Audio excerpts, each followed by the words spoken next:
Awesome. Looks like we got a few people joining. Good morning, everyone. We're going to give it a few minutes, just let everybody get set up on the Zoom here, and we'll get started shortly.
All right.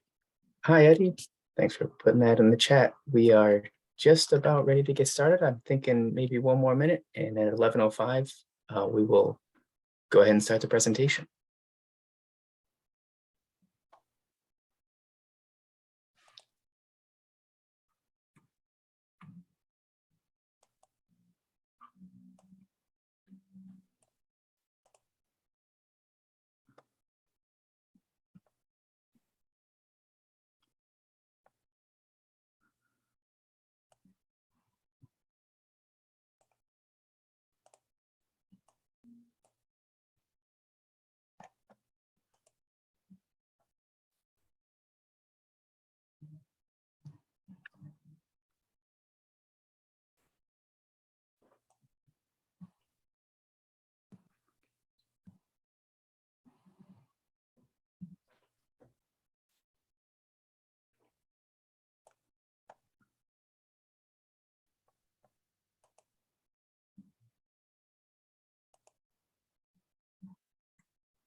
All right, looks like the attendee count is slowing, so I guess we can go ahead and get started here. For a quick introduction, my name is Tommy. I'm with the Small Business Development Center at Chinese Mutual Aid Association, joined by one of our business advisors, Edgar Jimenez here. Just for a quick background, we are a no-cost business advising center. We provide assistance with business plans, accessing funding, and any other business needs that you might have. So throughout the chat, we'll be putting some different links to sign up to join our services. It's a no-cost service, just takes a few minutes to register. I know we're joined here by a few of our clients, but if you're new, we'll turn it over to Edgar shortly to just add anything else he would like to on SBDC. But I would like to also just point out a few things. There is a participants guide in to follow along with today's webinar. We do recommend having that up on your screen as well, as Eduardo will be referencing that throughout the presentation. If you did not get that, please just send me your email in the chat and I'll be happy to forward that along to you. If you have any questions throughout the webinar, please also put those right in the chat and we will stop and quickly elaborate on whatever you have questions on. And yeah, we're excited. And Edgar, I'll turn it over to you if you would like to say anything else on SBDC. Thank you very much, Tommy, and welcome everyone to Well, today's seminar. Edgar, we're not able to hear you. How about now? Sound check? I can hear him. Tommy, actually, I can hear Edgar. Interesting. Okay. Must have muted my mic. Sorry about that. Thanks, Eduardo. And thank you again for the introduction, Tommy. And of course, Eduardo, thank you for your guidance there. Hello, everyone. Those of you who are existing clients or pending clients, welcome. And essentially, as Tommy had mentioned at the SBDC, we're a no-cost business advisory that we're here to help all businesses throughout Chicago, throughout Illinois, increase revenue, get SBA loans, partnering and selling to corporations, getting federal contracts, or also just even some of you who are doing this as on the side and replacing your 9-to-5 income with side gig income on your own terms. So just if you're looking for an appointment to get some insights from our vast backgrounds, not only here at Chinese Mutual Aid, but also through our network, including getting federal contracts or selling overseas, just set up an appointment. We will hear you out and you're able to share what your concerns and dreams and your plans are, and we'll be able to provide guidance there. So thank you everyone for being here, and looking forward to Eduardo from Old Republic on your guidance and helping everyone improve their business. Thanks, everyone. Actually, Old National Bank, but pretty close. So, Oh, yeah. sorry, Old National Bank. No worries, no worries. So yes, my name is Eduardo Aguilar. I'm a small business development officer with Old National Bank with 31 years of experience in banking. So, I always look forward to volunteering for presentations. I'm here to help small businesses and to just answer any of their questions when it comes to, from startup businesses to businesses that have been around for multiple years. I'm a good reference and a good resource for just what banks are looking for when it comes to small business, not just lending, but small business accounts and treasury management products, and just any questions that you may have when it comes to small business financing and banking. So with that, I'm going to go ahead and if Tommy and Edgar don't have anything else, I'm going to go ahead and switch over to the PowerPoint presentation. So again, it is helpful if you please have the participants guide with you, either printed or somewhere where you can see it, because I do reference the sections within the participants guide often, and it's not always reflected in the PowerPoint presentation. So just bear with me. I'm go ahead and share my screen. So.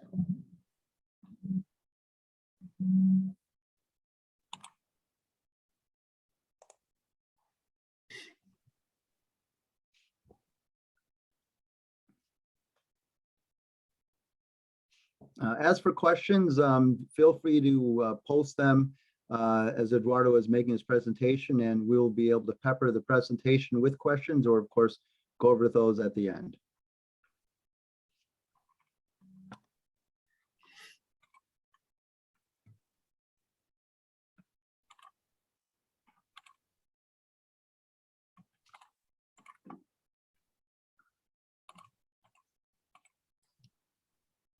Oops, sorry about that. Just 1 second. Let's see.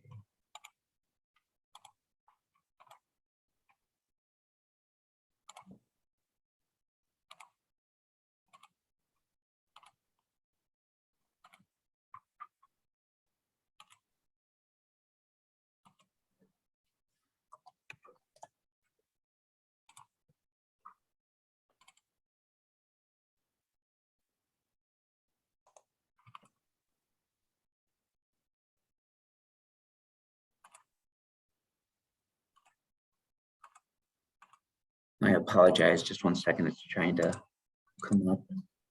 Not a problem. Looks like we still have a few people joining also, and a couple reference guides are going out. So this helps out. If anybody else is missing the participants guide, please just shoot me a message in the chat here with your email.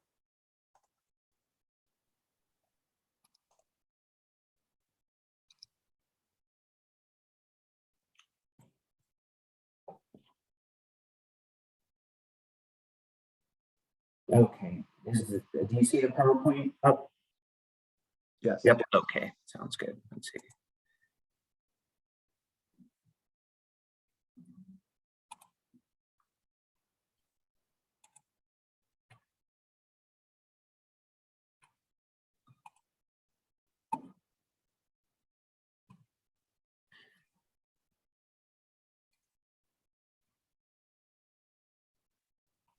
Okay, here we go. So, welcome to Planning for a Healthy Business. Okay, so taking this class is an important step to building a better financial future for you and your family.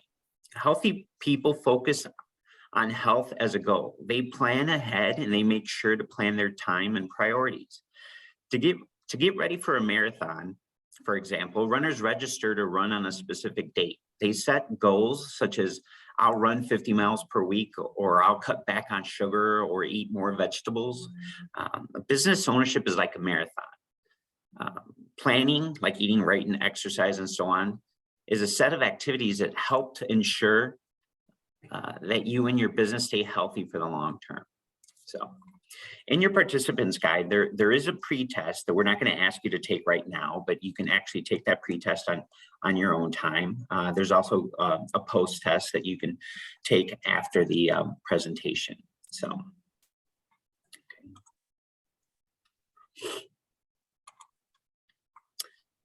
The agenda. Here's the agenda for today's class. We'll discuss concepts, we'll start some self-assessments, complete some interactive activities, and we'll respond to your questions. So, please help us stay on schedule. We don't have a formal break, so if you need to, excuse yourself, please feel free.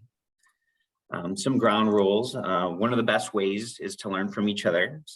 So if you have some great ideas to offer, please let us know in the chat box. We'll be monitoring the chat box, and if you have questions, please don't hesitate to ask. So again, we have the participants guide. So let's see here.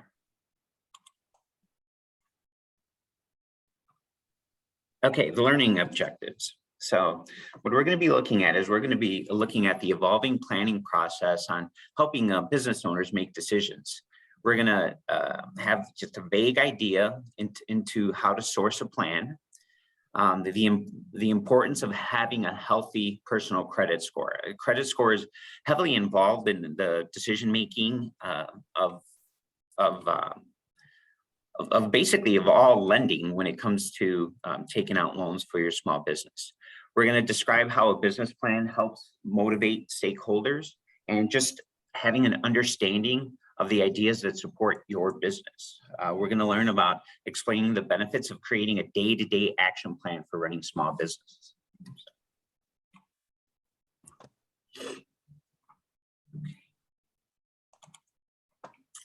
So we're going to go ahead and we're going to get started. So what we have here is we're going to use an example. So we will use a realistic example to review a new business owner's planning process over a 2-year period. As we review Sophia's planning steps, you may find that several of the actions may relate to your own planning process. Okay, so from your participants guide on page 4, if you can get there, we're going to be introducing Sophia. So say hello to Sophia. She's the mother of 2 smart and hungry teenagers. Sophia has an idea to start a business repairing cell phones and small appliances. Her sons and several friends think this is a terrific idea, but Sophia has to plan. She needs to figure out how she'll make money and how she will finance or pay for her startup costs. Sophia needs to complete 4 steps in her planning. At each step, she asks and answers specific questions. As she progresses through the steps, the questions get more specific and answers become more detailed. It took Sophia more than 2 years until she was able to quit her day job and to begin work full-time for herself. As we review Sophia's planning process, you can begin to apply these 4 steps to your business.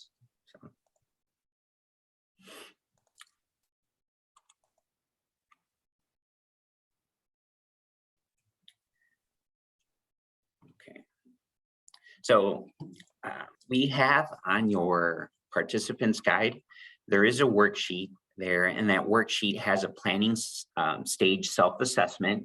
You can take that at your, at your convenience. There's some good questions on there that will help you just, regarding the planning stage and where you are in that process.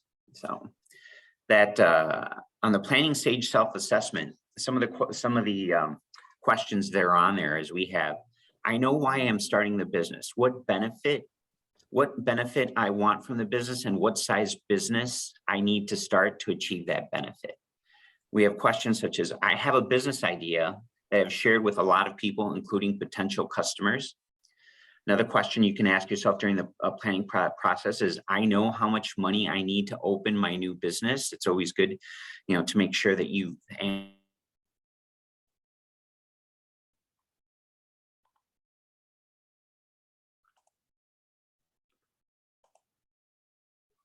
Sorry, everyone. It looks like we lost Eduardo for a moment. Eduardo, doing a sound check. There you go. Yeah, we lost you for about 10 seconds. Oh, got it. Okay, I'm sorry. Right. So I'm going through the I'm going through the participants guide, specifically the worksheet that we have that says planning stage self-assessment. So Okay.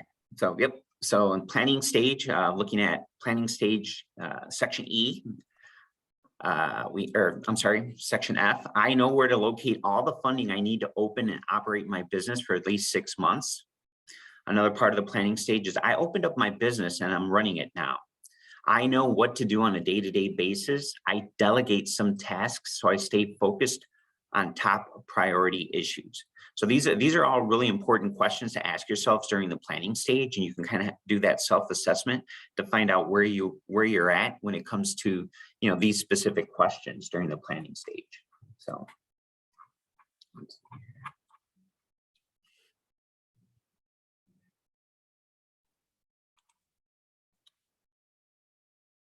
okay. So this graphic that we have on our screen also shows up on your participants guide on page 6. So the 4-step planning model is a great way to figure out what you have accomplished and what you need to do next. As you can see on page 6 of your participants guide, each step requires you to ask and answer some key questions. As your business grows and changes, the types of planning you need to complete will also change. We'll spend most of this class exploring the 4 steps. No matter where you are in the planning process, that is where you need to be. Some of you might be early in the stages, while others might be in the action plan stages. Those of you who have already done some planning can be great resources for those who are just getting started.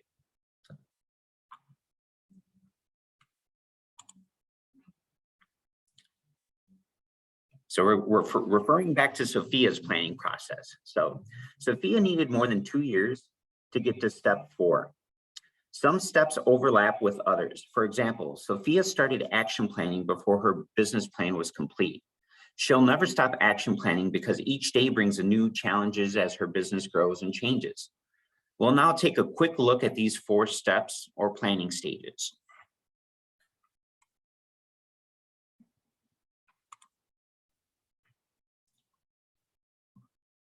Okay, so on page 7 of your participants guide, there's an example of Sophia's back of the napkin plan. When you're just getting started, it's normal that your ideas are vague and perhaps a bit disorganized. Some ideas might just be in your head and not written down at all. You might have lists on the back of envelopes or on table napkins or on scraps of paper. Page 7 also lists some step 1 planning questions. Some of you may have already asked some of these questions. You'll not have time to do this now, but make sure you make time to answer these questions later as homework. Note the first question: what benefits, monetary and non-monetary, do I want to get from the business? Is the focus of another, that's the focus of another module in the Money Smart series called Is Business Ownership a Good Fit for You? So there's different modules that we'll be presenting, and one of the modules in the future can be, Is Business Ownership a Good Fit for You? So.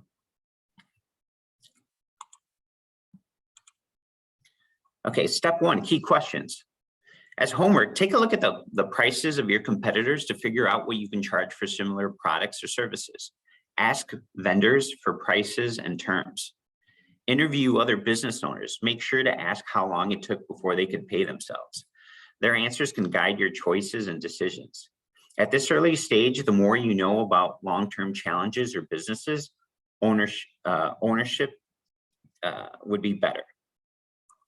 So it's always good to shop your competition. Like we do that in banking often. We don't just shop product and interest rates, we shop service. So that's also important. A lot of people sometimes, will just shop the prices or the actual product, but you also want to shop, service, because service is very important. Sometimes better service, you'll have clients that choose better service over maybe a better price. And, that can be very important in planning for a business. So. Okay.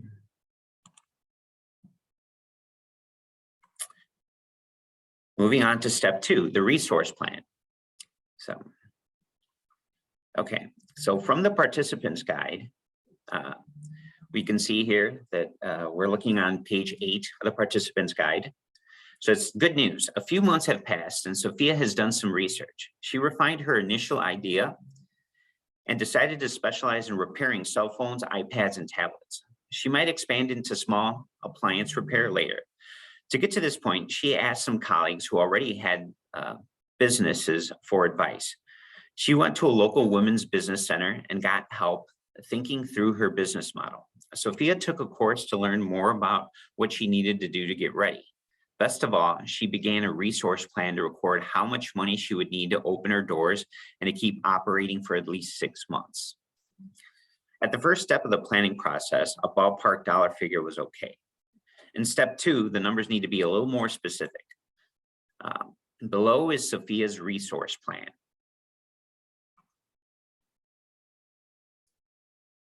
So we can look at some of the costs here associated with her resource plan, space, equipment, and supplies, skill development that can vary, staff accountant or bookkeeper. It's always good that you at least look into an accountant or a bookkeeper. I know a lot of businesses use QuickBooks, and that can be very helpful, but you should, as your business grows, you may want to independently use an accountant or a bookkeeper to help keep organized, because it's very important to have a monthly or quarterly or semi-annual financials on your business.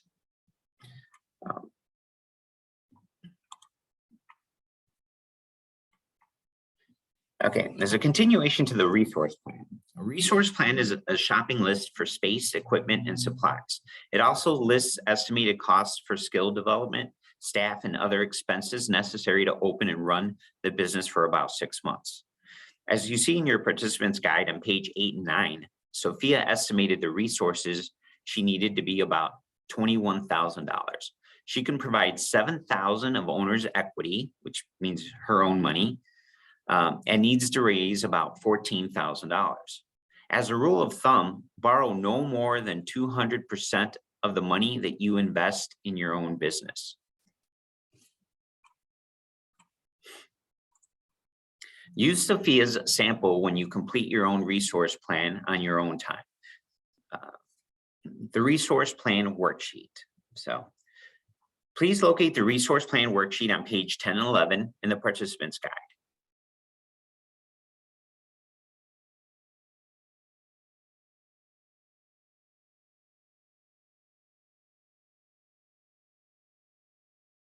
Idea on what directly applies to you. So, okay. Note the 4 sections in the worksheet. Section A is space, equipment, and supplies. Section B is skills. List the skills you need to run your business. Some costs are usually associated with skill development. Section C will list staff and personnel. List the people you need to hire before you open your doors. Don't forget to include a realistic salary and expect at least 30% for benefits. Section D, which is other, here it lists other resources you need to get started, including taxes and insurance. Perhaps you need a delivery van or special equipment, just list it here in section D. Section A is just a note about living expenses. Do not include living expenses in a resource plan. It's challenging to get loans for those type of expenses. You probably need to save up ahead of time. If you're lucky, you might have a partner or family member who can support you, food, rent, health insurance, and so on while you start your business. Okay. So again, if you just reference, page 10 and 11, you can see the worksheets there that'll help you jot down your ideas. So, okay. Okay, step 2, resource planning ideas. A resource plan motivates you to do your homework to pinpoint realistic numbers that can help you make key decisions. This slide lists a starter set of questions to ask of stakeholders, advisors, and other business owners. The more homework you complete, the better informed you can be about the risks and realities of business ownership. This is another way for you to ask yourself, am I ready to go to the next step?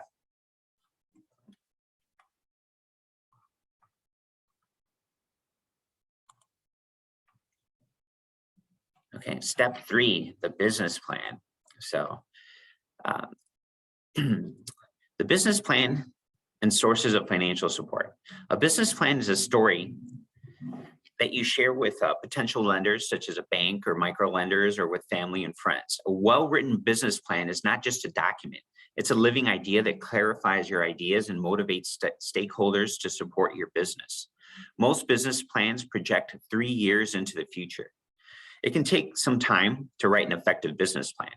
The Sophia case describes what it took her to complete one. So if you turn to page 12 of your participant's guide, you can see the actual business plan for Sophia.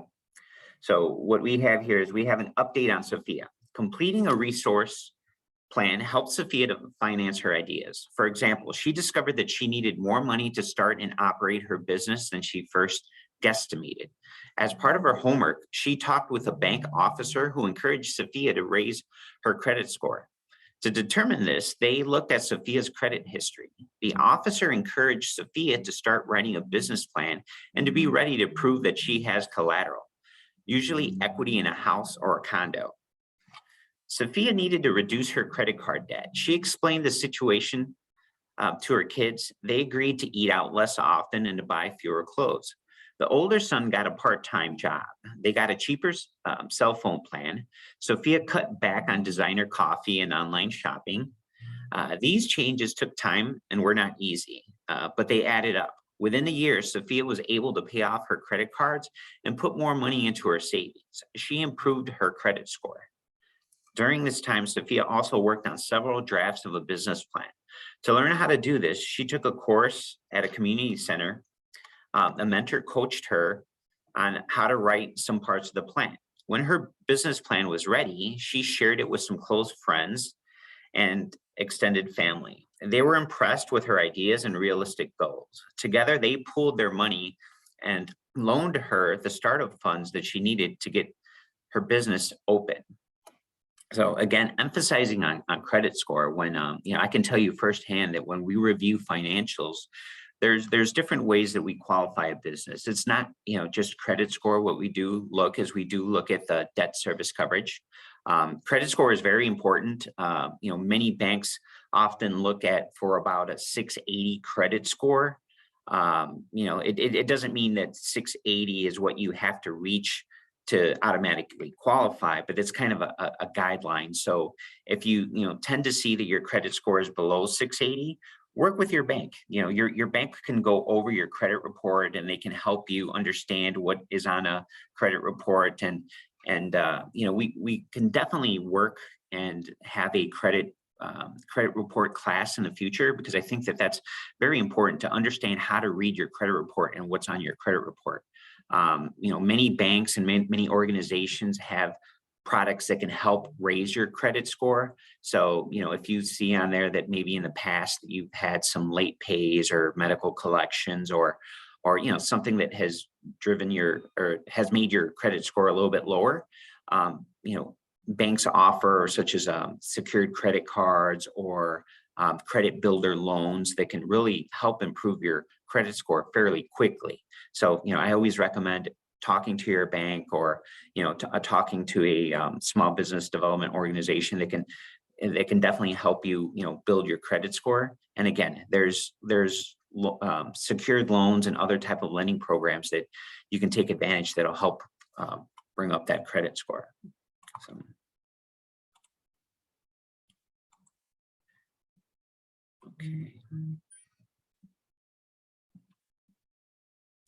Okay, so looking at Sophia again, completing a resource plan helps Sophia, I'm sorry. Oh, sorry, just went over this, so.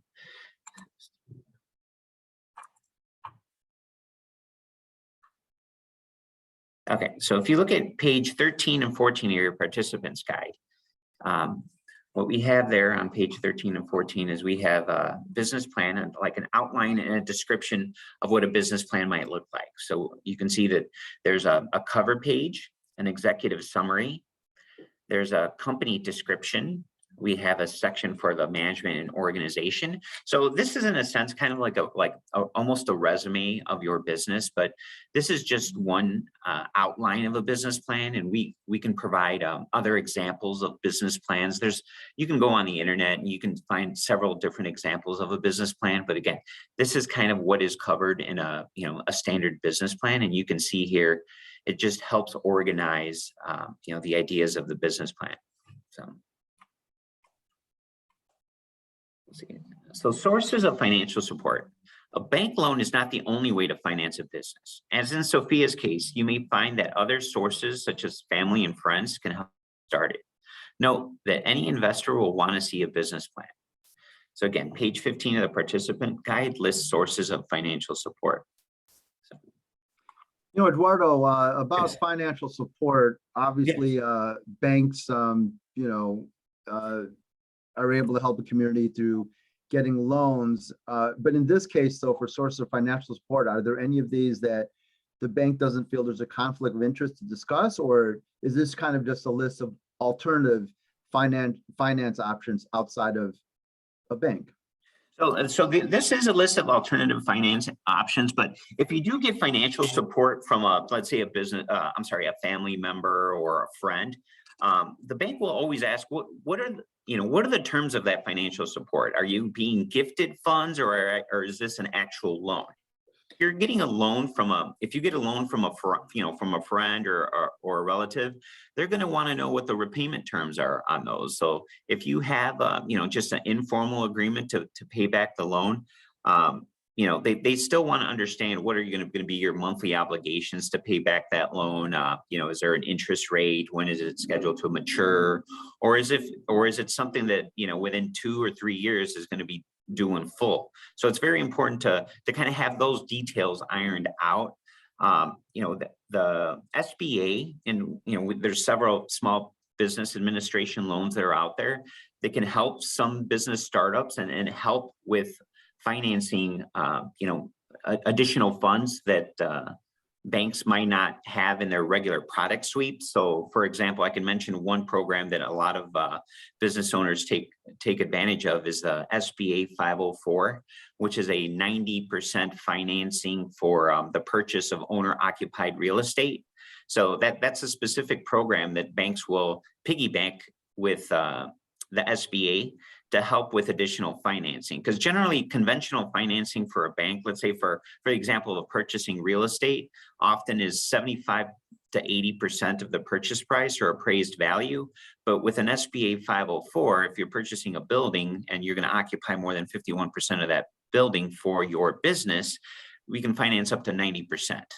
So the borrower is only expected to provide 10%. So there are a lot of different alternatives, and there are a lot of other organizations out there that can help startup businesses. There's one that comes to mind called Allies and Community Business that can do loans for businesses with as little as 6 months being in business. So that I do recommend coming to the bank, talking.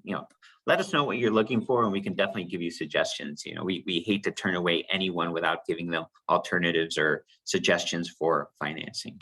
So in this case, when someone's buying, for example, a commercial building, they Sure. normally ask you for proof of funds. In this case, does the applicant need to show proof of terms? In other words, like a notarized agreement that, hey, my brother lent me $100,000 and I'm paying him $5,000 a month, XYZ. Is that, I'm just curious That is at what acceptable. level of underwriting should people realistically plan for when they come in to meet with a banker? So realistically, when you're taking out a loan to help with, like, say, down payments, which is very common, we're going to want to know exactly the monthly payment for that term loan, because if it is expected to be repaid, that can sometimes be referenced as like a private note, and we will calculate that debt in the overall global debt service coverage for that borrower. So, for example, if we have, let's say you have a $500 a month private note that you're going to be paying to your cousin, we're going to work that number in the overall global cash flow of the business. And, it's always good to have that conversation before you actually, apply, because, us as bankers, we're here to kind of let you know what the numbers, what numbers we're looking at in order to be able to qualify. So, for example, very simplistic way to look at it at our bank, for every dollar of expense that you have, we look for about $1.25 in income. So that's, a simple way of looking at debt service coverage. But, with us, we will look at all of your monthly debt that shows up on your credit report. So it's not your, don't worry about your, utility bills or any items that may not show on your credit report. We'll look at the minimum monthly payments on your credit report. And then we'll look at what your monthly income is, and we'll divide the two to get your debt service coverage. So again, talk early with your bank, and we can, especially if you have private financing, we need to be able to work that number into the debt service coverage ratio. So. And that is a demonstration of personal credit, like your FICO score. But what about Dun & Bradstreet, D&B, for credit checks for since this is to the business? Correct. So there's a lot of startup businesses that may not have a Dun & Bradstreet score. So there's different banks that, some banks use Dun & Bradstreet scoring, which has it's a scoring model that's used. Basically, it's calculated using how long the business has been in existence, the industry, whether or not there's any prior experience with lending in the business name. So that's a score that, and it's kind of a little mystery of how that scoring is actually established, but it takes a lot of factors, and there's a Dun & Bradstreet score. We use something called SBSS scoring, which is similar to Dun & Bradstreet, but it's not the same. So it's just one factor in the overall underwriting of the loan, but it's not the only factor. So, a lot of times startup businesses may not have a Dun & Bradstreet score. So don't be discouraged when it comes to that. For anyone out there who has not heard of Dun & Bradstreet, it's a pretty famous company that helps banks establish credit risk and credit scoring for certain businesses. But again, a lot of startup businesses may not have a Dun & Bradstreet score. So I recommend, just Googling Dun & Bradstreet, and it can give you a lot of information on, how Dun & Bradstreet works. Yeah, and the point, and thank you, Eduardo. And the point I'm just trying to get across to everyone here is we understand, and when I say we, the business advisors, we've been there, and we meet lots of clients who are trying to get business off the ground, and it comes from a loan from a friend, equity from the house. They're using their credit cards. They have they sell stuff on eBay to accumulate cash. However, but the key takeaway here is banks want to lend you the money. So if you want to go to a bank, you just have to have all your ducks in a row, meaning that proper documentation, formalized agreements to be able to demonstrate to the bank that, hey, you're being above board and you could pay it back. But I just want to offer that, because a lot of businesses feel like, man, you know what, when I do my taxes, I'm going to write off everything, and I want to show as little income as possible so I have low taxes.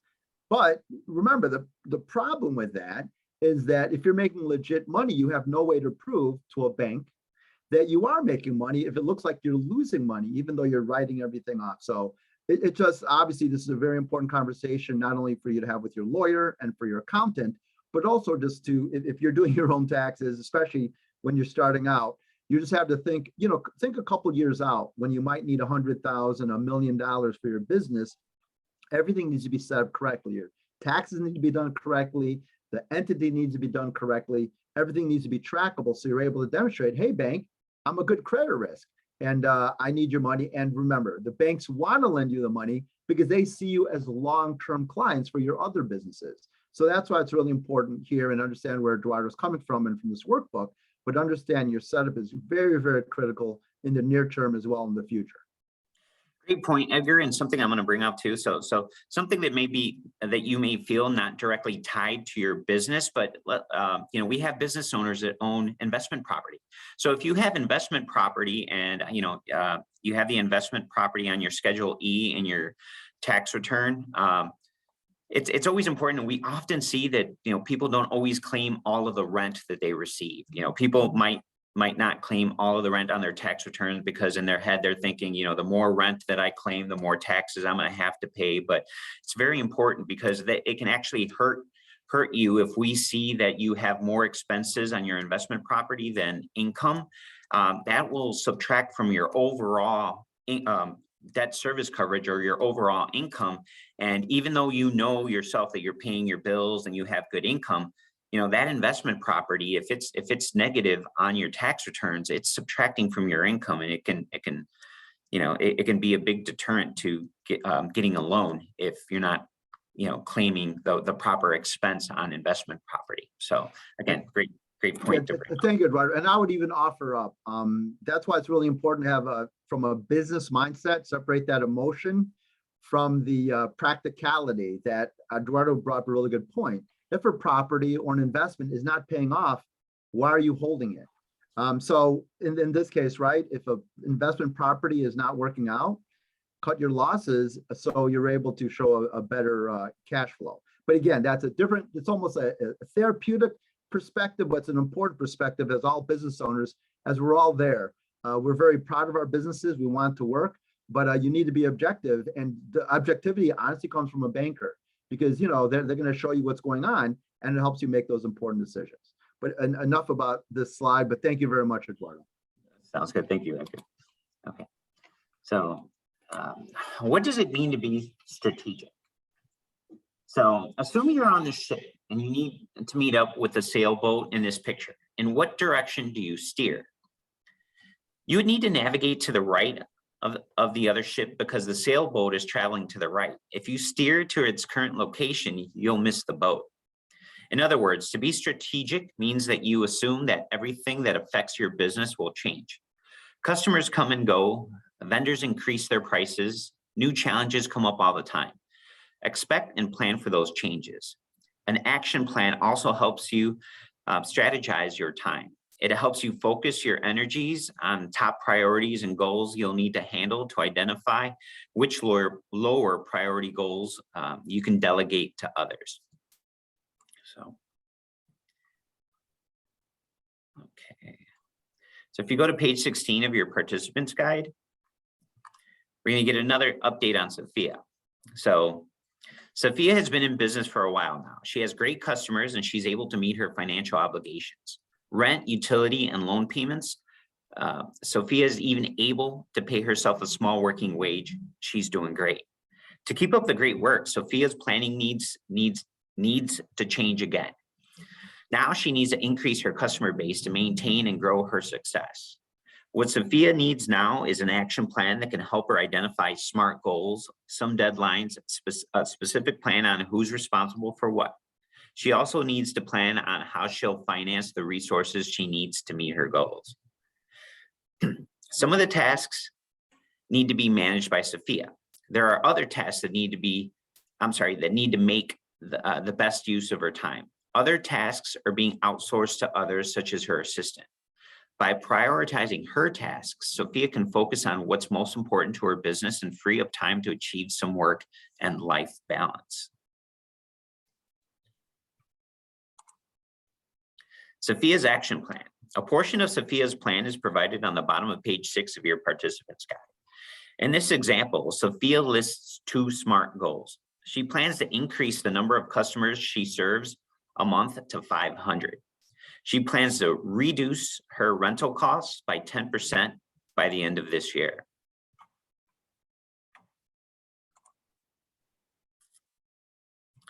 Let's look at SMART goals. A SMART goal is specific, measurable, attainable, relevant, and time-based. This is a SMART goal. Increase customers by 500 within 3 months. This is not a SMART goal. Get more customers. This is not specific or measurable, and there's no deadline or timeline. Another not so SMART goal is get 100% more customers. This might not be attainable or realistic. Please turn to page 17 of your participants guide to locate the action plan template. It is designed to help you with SMART goals.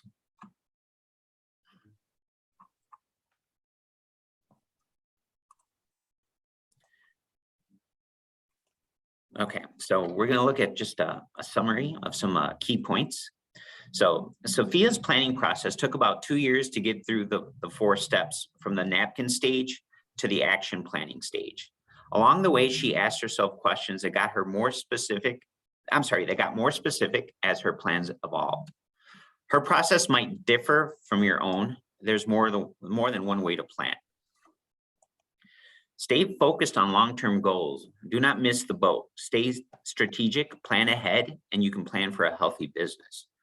As Sophia refined and improved her plans and asked for advice, she made solid relationships with stakeholders such as friends and family. They loaned her the money to start the business because they could see her ideas come to life as practical plans. If Sophia can do it, you can too. I can also tell you that if you're applying for SBA lending, a lot of the SBA programs require you to have a business plan. So please don't downplay a business plan. A business plan just shows the borrower and the SBA that your plans are, thought out, and you're being very strategic. And again, as they will often ask for forecasts, and please, don't think that a forecast is set in stone. A forecast is what it is. It's just what you're forecasting, and they want to make sure that you forecast realistic expenses and realistic goals. So often you may be asked for a 2-year or 1-year forecast of where you see yourself within the next 2 years. And Eduardo, if I may, Sure. so those of you who are clients currently or looking at become clients of SBDC, our focus, our opening questions will always be these 2 points. Number 1, what is your unfair competitive advantage? As you really think about it, how do you stand out across those who have in a similar business? How can you win? But number 2, the goal will always be to write a business plan. Now, business plans could be long, they could be short, but the goal is for you to have a total vision of what you need, because in the end, it benefits you. Benefits you to get a loan, a bank loan. It benefits you to get investors. It benefits you for something to build upon when you're hiring people, why vendors should join you. So we always focus on the business plan, and just want to share that that's a frame of reference when you're getting off the ground, because it's really exciting to, let's say, create a social media, create a product, but if you don't have the marketing, then what good is it? You might have the market. What if you have a good product? You have a great product, you have no customer service. So anyway, we have a holistic approach, because in the end, that business plan is very powerful. It's the key to open up a lot of opportunities. In this case, getting a bank loan. Thanks, Eduardo. And when you mention, I always talk about this specific with when it comes to banks. A lot of people know that banks really offer the same type of products. They offer loans, deposit accounts. It's very similar. Their interest rates are similar, their products are similar. But I always tell people, how do you feel when you walk into a branch, or how do you feel when you're calling their customer service? When you walk into a branch, does someone acknowledge you right away? Do they use your name? There may be some banks where you may feel like you're just a number. They only know you based off your balance or your relationship with the bank. But ask yourself, when you walk into and you walk out of a bank, how did you feel with with the experience? Do you know the name of the manager at your branch location? Is your branch location always changing? Do you have do you not recognize, a banker from, from the beginning of the year to the end of the year? So, a lot of the customer service, please don't downplay customer service, because it really can be what separates yourself from other businesses, because again, a lot of people have the same products, similar prices. It's just, customer service, which is really important. So we're getting close to winding down, but here we look at some, benefits and risks. The benefits of planning. Just know where you are and know where you're going. It seems like a very basic question, but it's something very important to ask yourself. Benefits of planning, you're going to save time and you're going to save money. Always ask questions. Ask questions of your competitor, ask questions of your bank. Develop a stakeholder in the process. So, you're a stakeholder for the business. So, please determine what you're going to pay yourself, what's going to be your investment in the company. Make logical decisions, measure your progress. A lot of people just measure progress by income. There's other ways to measure your progress. It can be, not just how much money you're making, but, you can look at growth. So that's important, and focus on your personal finances. So some of the risks that you can take by not planning is you can waste a lot of time and money. You can also miss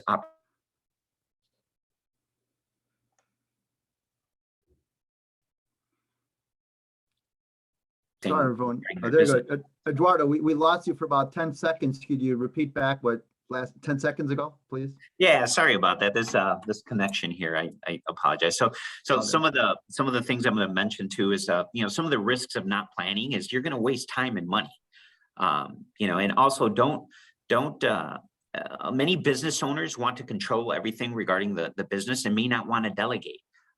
If you're not able to delegate or you don't see the importance of delegating, you can see yourself working 50, 60-hour weeks. So, try to delegate when appropriate. It's just going to save you a lot of headaches. And if I could say, Eduardo, Sure. remember the mindset should be, is the business working for you, or are you working for the business? So really, to Eduardo's point is, the more you delegate, and sometimes these are teammates, volunteers, maybe at the beginning, not volunteers, maybe they're equity stakeholders, or they're services you can outsource.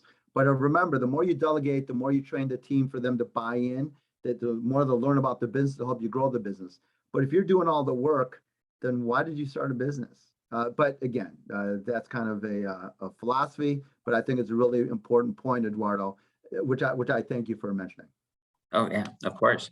And then just make sure you keep up, you communicate to the investors. So if you do have investors, often, you want to communicate with, what are some of the obstacles, or what are some of the things that have worked well with the business? Because often you may have an investor that you may not, you don't want to get into the habit of just letting an investor know what's happening at the end of the year when taxes are being filed. No, they, often want to know what's going on. What are some of the obstacles, or what's been working well. So just, communicate, and then, fail to do the math or quantify success in practical business terms. So just, jot down. Don't just, know what's going on with the business. Write down, what has been going on with the finances. So there you go. So in summary, so we have, just open it up for, just a couple minutes here. If anyone has any, specific questions about this, or maybe future, future opportunities, or any, specific questions with lending, we open up the chat. If any, I think we do have some chats here. Let's see. Well, if I can offer up a question there, Eduardo, Sure, and this is really a philosophy I do with all my clients. Venture capital has the concept of the 30-second elevator pitch. Basically, how do you talk about your business when you're talking to someone who can make a decision in 30 seconds? Well, they distilled it now to 6 words. Basically, what's your bumper sticker? So, Eduardo, I'll give you a chance here. What is the bumper sticker for Old National, why they should bank with you versus all the other choices out there? So you got me on that one, because we've kind of changed. So a bumper sticker, when you're, it's we're Old National Bank. We're a community bank. We'd love the opportunity to earn your business, to win your business. We say, give us a chance. You get to meet us, and we believe that we can set ourselves apart from the competition. So for us, it's the proof is in the pudding.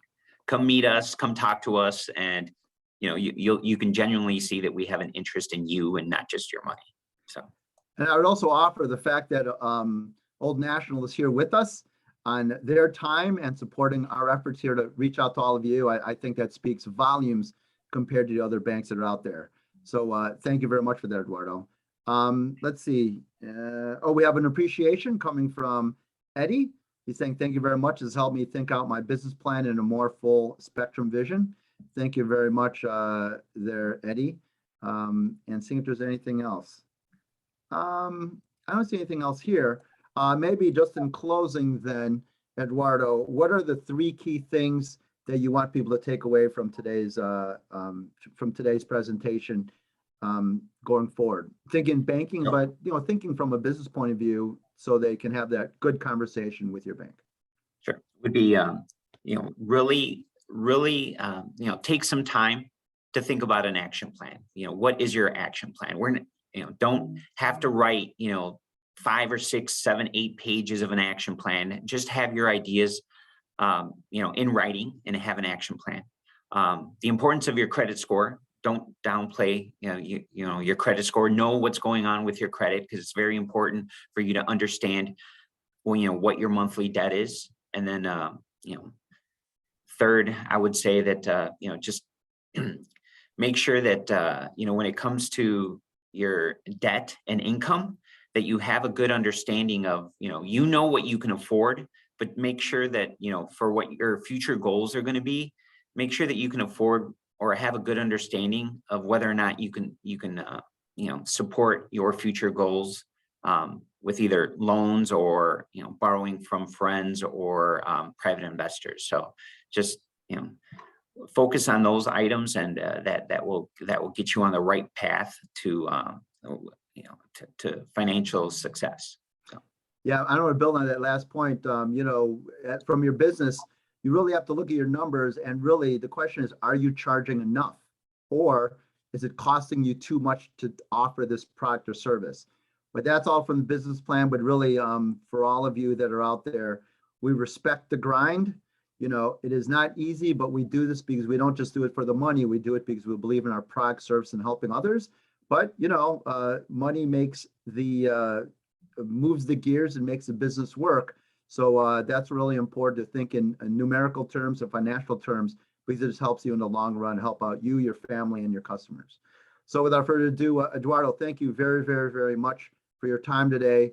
Eduardo's contact information has been shared with all of you. We'll be sharing this video shortly. And Tommy, thank you very, very, very much for putting this together and producing our event today. And all of you, we look for any feedback, as well as any new clients who might be out there. Feel free to refer us to anyone else we can help. And then, Tom, you have any closing remarks?